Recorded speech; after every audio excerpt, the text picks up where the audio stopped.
Fun fact.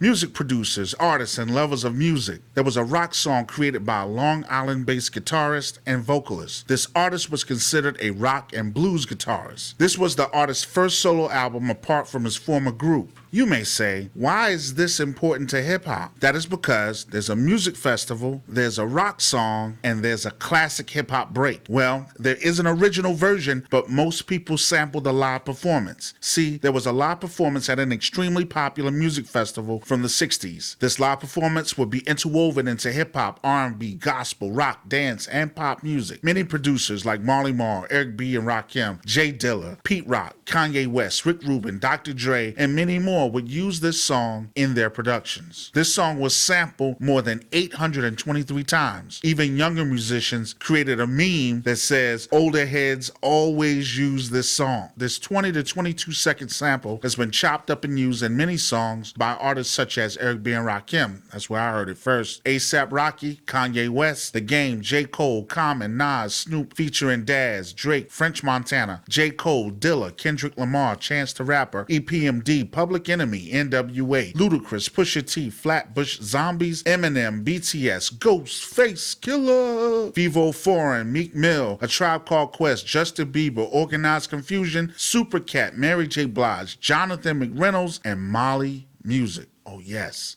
gospel has used it too. There's so many more artists that have used this sample, but now we want to give it up. I'm talking about none other than Long Red, created by Leslie West and his band Mountain. I'm mostly referring to the 1969 version of Long Red that was performed at the Woodstock Festival. Thank you for watching, for listening, for supporting, and helping me grow on YouTube, Instagram, TikTok, and Facebook. If you didn't know, now you know.